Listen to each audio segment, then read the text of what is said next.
Halo Sobat Mahasiswa, apa kabarnya nih? Gimana ya kalau kita bahas salah satu kasus mengenai persalinan? Oke, di sini seorang perempuan umur 28 tahun di 1P0A0 dengan hamil 36 minggu datang ke rumah sakit dengan keluhan keluar darah dari kemaluan berwarna hitam disertai nyeri perut nih sejak 1 jam yang lalu. Hasil anamnesis ternyata memiliki riwayat hipertensi dan gerakan janin masih dirasakan. Untuk hasil pemeriksaan, tekanan darah 160/90 mmHg, nadi 84 kali per menit, laju pernafasan 20 kali per menit, suhu 36,5 derajat Celcius, tinggi fundus uteri 34 cm. Untuk presentasi kepala belum masuk pintu atas panggul, uterus teraba tegang, detak jantung janin 172 kali per menit, tampak sisa darah berwarna merah kehitaman dan porsium masih menutup. Kira-kira apa ya diagnosisnya? Diagnosis dari kasus di atas, Ibu G1P0A0 adalah dengan kasus sulosio plasenta dan preeklamsia. Kok bisa sih ya? Nah, jadi berdasarkan hasil anamnesis dari kasus tersebut, ibu merasakan nyeri perut 1 jam yang lalu dan disertai perdarahan berwarna hitam. Maka dari poin itu menunjukkan bahwa ibu mengalami sulosio plasenta. Dan untuk hasil pemeriksaan, ibu mengalami sulosio plasenta ringan dengan tanda dan gejala janin masih teraba atau tidak ada masalah pada janin. Dan untuk perdarahan juga ringan dengan warna kehitaman dan nyeri perut 1 jam sebelum pemeriksaan. Kok masih bingung ya mengenai sulosio plasenta? Terus preeklamsi juga apa sih? Normal nggak ya kira-kira pada ibu hamil? Oke, tenang, kita akan bahas bersama-sama, so stay tune. Sebelum masuk ke dalam pembahasan yang lebih dalam mengenai sulosio plasenta, kita akan membahas sekilas mengenai preeklamsia. Preeklamsia adalah suatu kondisi di mana hipertensi terjadi setelah minggu ke-20 kehamilan dan disertai dengan proteinuria. Pada kehamilan dengan preeklamsia, invasi sel trofoblast hanya terjadi pada sebagian arteri spiralis di daerah miometrium, sehingga terjadi gangguan fungsi plasenta. Maka, plasenta tidak memenuhi kebutuhan darah untuk nutigen ke janin. Gangguan fungsi plasenta tersebut dapat menyebabkan pertumbuhan janin yang terhambat. Sulosio plasenta yaitu adalah terlepasnya seluruh permukaan maternal plasenta dari tempat implantasinya yang normal pada lapisan desi2 endometrium sebelum anak lahir. Sulosio plasenta atau yang biasa disebut dengan perdarahan tersembunyi, darah tersimpan di dalam kahum uteri. Hal inilah yang menyebabkan lepasnya plasenta. Selanjutnya adalah faktor penyebab sulosio plasenta. Faktor yang pertama adalah faktor kardiorenovaskular, seperti glomerulonefritis kronik, hipertensi esensial, sindroma preeklamsia dan eklamsia. Pada penelitian di Parkland ditemukan bahwa terdapat hipertensi pada separuh kasus sulosio plasenta berat dan separuh dari wanita yang hipertensi tersebut mempunyai penyakit hipertensi kronik. Sisanya hipertensi yang disebabkan oleh kehamilan. Yang kedua adalah faktor trauma, seperti dekompresi uterus pada hidramnion dan gemeli, tarikan pada tali pusat yang pendek akibat pergerakan janin yang banyak atau bebas, versi luar atau tindakan pertolongan persalinan. Trauma langsung, seperti jatuh, kena tentang, dan lain-lain. Selanjutnya yang keempat, faktor usia.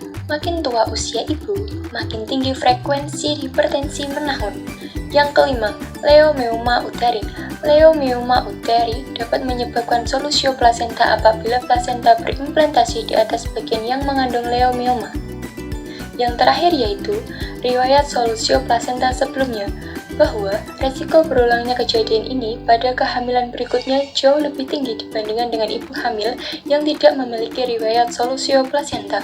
Patofisiologi. Dalam banyak kejadian, pendarahan berasal dari kematian sel atau apoptosis yang disebabkan oleh eksemia dan hipoksia. Semua penyakit ibu yang dapat menyebabkan pembentukan trombosis dalam pembuluh darah DESI2 atau dapat berujung kepada eksemia dan hipoksia yang menyebabkan kematian sejumlah sel yang mengakibatkan pendarahan sebagai hasil akhir. Pendarahan tersebut menyebabkan DESI2 basalis terlepas kecuali selapisan tipis yang telah melekat pada myometrium. Pada tingkat permulaan dari proses terdiri atas pembentukan hemotom yang bisa menyebabkan pelepasan yang lebih luas, kompresi, dan kerusakan pada bagian plasenta sekelilingnya yang berdekatan. Selanjutnya, pembentukan hematom retroplasenta disebabkan oleh putusnya arteria spiralis dalam DESI2 hematoma retroplasenta, mempengaruhi penyampaian nutrisi dan oksigen dari sirkulasi maternal atau plasenta ke sirkulasi janin. Lalu, hematoma yang terbentuk dengan cepat meluas dan melepaskan plasenta lebih luas atau banyak sampai ke pinggir, sehingga darah yang keluar merembes antara selaput ketuban dan myometrium untuk selanjutnya keluar melalui serviks ke vagina. Walaupun jarang terdapat pendarahan yang tertinggal terperangkap di dalam uterus. Dan pendarahan tidak bisa berhenti karena uterus yang sedang mengandung tidak mampu berkontraksi untuk menjepit pembuluh darah arteria spiralis yang terputus. Oke teman-teman, kita lanjut untuk pembahasan berikutnya, yaitu terkait dengan gejala atau ciri dari solusio plasenta. Untuk yang pertama yaitu ada solusio plasenta ringan.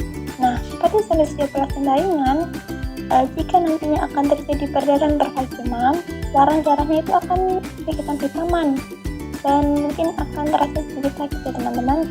Dan untuk gejalanya mungkin nanti juga perut akan terasa sakit dan sedikit tegang. Namun di sini bagian janin itu masih bisa teraba. Nah, walaupun demikian, kita sebagai bidan itu harus selalu waspada ya, harus tetap diawasi karena dapat saja ini gejala ini akan menjadi lebih tegang selama terjadinya perdarahan pervaginam ini. Oke, untuk yang kedua yaitu ada solusio plasenta sedang. Nah, dalam solusio plasenta sedang ini bagian plasenta itu sudah terlepas keempat bagian dari keseluruhan. Nah, untuk tanda dan gejala itu mungkin masih sama dengan solusio plasenta yang ringan. Namun pada solusio plasenta sedang ini bisa terjadi secara perlahan-lahan yang nantinya bisa menjadi gejala yang tiba-tiba, yang mendadak seperti itu ya teman-teman. Jadi sama-sama tetap harus diawasi untuk gejala yang ringan maupun yang sedang. Solusio plasenta berat. Plasenta telah terlepas lebih dari 2/3 permukaannya terjadi sangat tiba-tiba. Biasanya ibu telah jatuh dalam keadaan syok dan janinnya telah meninggal.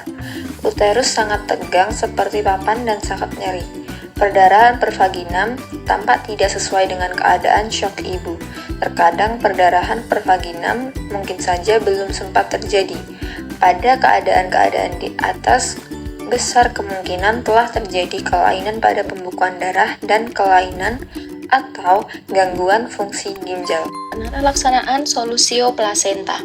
Yang pertama, bila usia kehamilan kurang 36 minggu dan bila ada perbaikan, perdarahan berhenti, perut sakit, uterus tidak tegang, janin hidup, dengan tirah baring dan observasi ketat, kemudian tunggu persalinan spontan.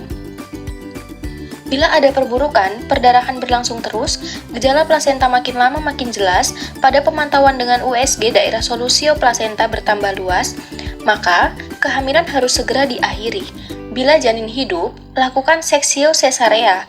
Bila janin mati, lakukan amniotomi kemudian infus oksitosin untuk mempercepat persalinan. Yang kedua, kehamilan segera diakhiri dengan seksio sesaria. Janin hidup dan pembukaan belum lengkap, janin hidup, gawat janin tetapi persalinan pervagina tidak dapat dilaksanakan dengan segera, janin mati tetapi kondisi serviks tidak memungkinkan, persalinan pervaginam dapat berlangsung dalam waktu yang singkat. Penata laksanaan preeklamsia. Pertama, pemantauan rutin terhadap tekanan darah ibu. Kedua, kehamilan preterm kurang 37 minggu. Bila desakan darah mencapai normotensif selama perawatan, persalinan ditunggu sampai aterm. Bila desakan darah turun tetapi belum mencapai norpotensif selama perawatan, maka kehamilannya dapat diakhiri pada umur kehamilan 37 minggu atau lebih.